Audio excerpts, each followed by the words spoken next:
Salut tout le monde, aujourd'hui on se retrouve pour une toute nouvelle vidéo et aujourd'hui on se retrouve pour une vidéo actualité. On se retrouve quelques jours plus tard après l'élimination contre l'Atlético Madrid en Ligue des Champions. Alors on va vite revenir sur le match contre l'Atlético, donc je n'ai rien de plus à dire à froid par rapport à ce que j'ai dit à chaud. Donc pour ceux qui veulent savoir ce que j'ai raconté concernant ce match, je vous invite à aller voir le dernier débrief qui est disponible sur la chaîne. On ne va pas revenir sur ce match-là car tout simplement je n'ai rien de plus à rajouter. Alors comme je viens de le dire, on va traiter de l'actualité aujourd'hui qui s'est passé depuis le match contre l'Atlético Madrid. Donc il y a eu quelques infos qui sont sorties. Alors j'en ai retenu quelques-unes, j'ai pas tout retenu.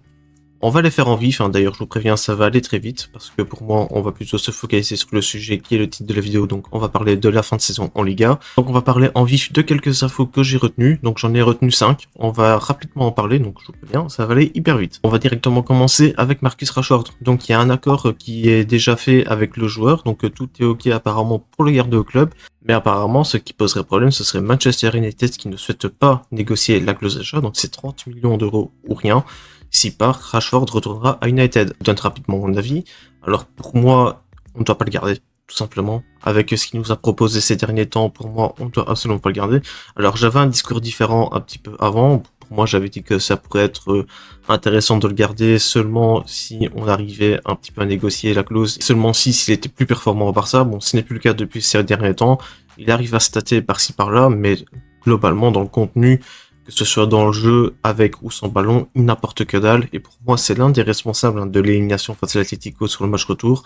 C'est à partir de sa montée que c'est complètement parti en vrille. Et pour moi, le carton rouge vient en principe à cause de lui, à cause de son pressing mal exécuté. Enfin bref, on va pas revenir sur ça. Mais pour moi, sur la globalité, je n'ai pas été satisfait de Rashford. Mais à voir, parce que le club, eux, veulent le garder. Mais moi, si ça tiendrait qu'à moi, on ne le garde pas et on le renvoie à United. Ce qui va me permettre de rebondir sur la deuxième info qui concerne Rafael Leao. Donc on sait que le club veut garder un ailier gauche en réserve pour seconder Rafinha quand Rafinha n'est pas en forme ou soit quand il est blessé. Car tout simplement le Barça se fait avoir un ailier qui sera décisif autant que Rafinha. Bon, c'était le cas de Rashford en début de saison, mais comme je l'ai dit, il s'était en début de saison. Alors pourquoi je dis Rafael Leao? Car tout simplement lui est sur le départ cet été côté AC Milan, et apparemment il est intéressé par le Barça, et l'AC Milan serait prêt à le lâcher pour 50 millions d'euros. Donc je suis en train de me dire que si le club veut négocier Rashford pour 30 millions d'euros ou un petit peu moins, donc pourquoi pas ne mettre 20 millions de plus pour aller chercher Leao? Alors oui, on sait que Leao sans ballon ça peut être compliqué, mais je pense que si il est dans un environnement beaucoup plus sain que l'AC Milan où apparemment ça ne va pas bien en ce moment avec lui là-bas, je pense qu'il y a moyen pour qu'on en fasse quelque chose d'intéressant avec Leao au Barça. Et donc je pense que ça peut être une très bonne option en sortie de banc, et même parfois quand il faut faire reposer Rafinha, ça peut être une excellente option. Il faut juste qu'il améliore son attitude sans ballon, et je pense que ça peut se faire. Ensuite, on revient rapidement sur le dossier Bastoni, donc ça continue d'avancer de ce côté-là.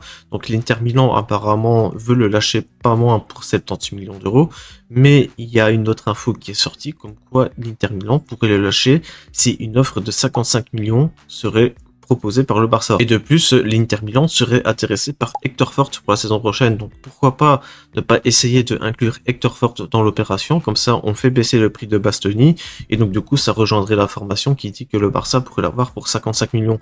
De plus, le joueur pourrait faire aussi pression du côté de l'Inter pour que lui rejoigne le Barça l'été prochain. Donc affaire à suivre, mais ça continue à avancer sur ce dossier-là. Ensuite, on revient sur le dossier Alvarez, car il y a aussi eu quelques changements à ce niveau-là. Donc l'Atlético Madrid n'est toujours pas décidé à le lâcher, encore moins pour le Barça qui est un concurrent direct en Liga. Ça peut se comprendre. Donc d'après l'Atlético, si on veut Alvarez, c'est la clause à 500 millions d'euros.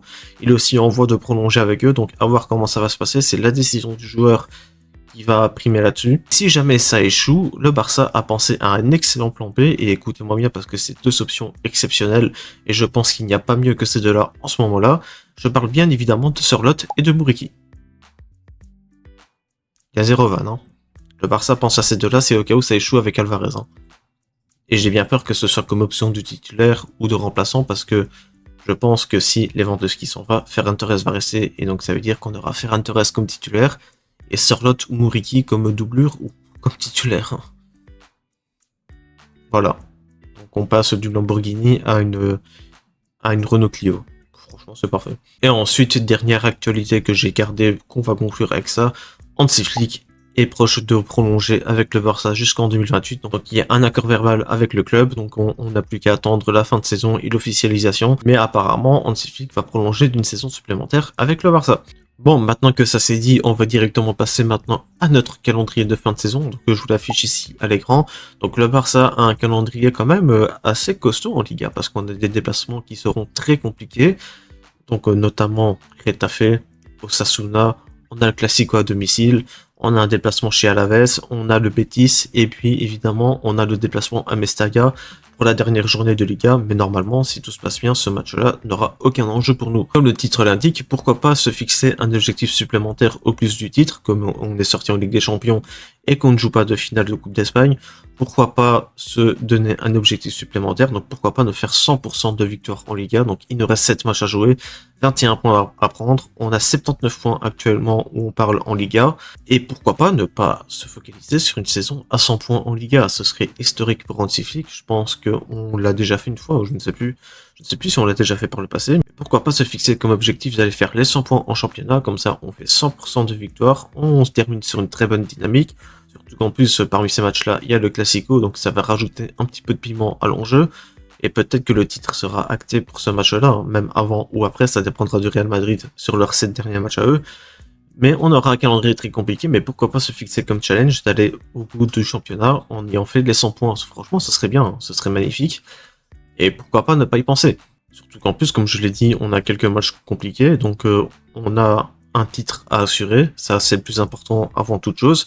On a un titre à assurer, mais pourquoi pas ne pas non plus se fixer comme objectif les 100 points. Et ça, franchement, je pense que ça pourrait être une bonne motivation, parce que en imaginant qu'on gagne nos 4 prochains matchs, donc ce qui serait synonyme de victoire en Liga, si le Real Madrid ne perd pas de points d'ici là, on gagne nos 4 prochains matchs, et pourquoi pas ne pas se fixer comme enjeu après d'aller gagner les 3 derniers, comme ça fait 100 points, et franchement ça serait beau pour la deuxième Liga dans League d'aller finir sur une saison à 100 points, on fait une Liga à 100 points, on fait un quart de finale en Ligue des Champions, Super Coupe d'Espagne remportée, demi-finale de Coupe du Roi. Pour moi, ce serait une saison plus que réussie, même dans tous les cas, si on fait pas les 100 points en Liga, mais qu'on gagne la Liga, pour moi, c'est une saison réussie. Mais à voir, hein, donc pourquoi pas. Donc c'est terminé pour cette vidéo, hein, donc comme je l'ai dit, hein, ça va être très rapide, ça va être fait en vif concernant les actus. Je ne sais pas combien de temps ça fera, mais je pense qu'on sera sur environ 8 minutes, voire moins. Donc c'est terminé pour cette petite vidéo actualité, donc n'hésitez pas à me donner votre avis dans les commentaires sur les petites actus qu'on a parlé. N'hésitez pas non plus à me donner vos pistes à Mercato, hein, pour l'équipe pour la saison prochaine, hein, si pour vous, Léo c'est une bonne option. N'hésitez pas à liker, à vous abonner en activant la cloche de notification pour ne manquer aucune de mes vidéos. Mes réseaux sociaux, comme d'habitude, apparaissent ici à l'écran et sont disponibles dans la description. On se retrouve de toute façon mardi pour la vidéo avant match contre le Celta Vigo. Et sur ce, je vous dis salut tout le monde.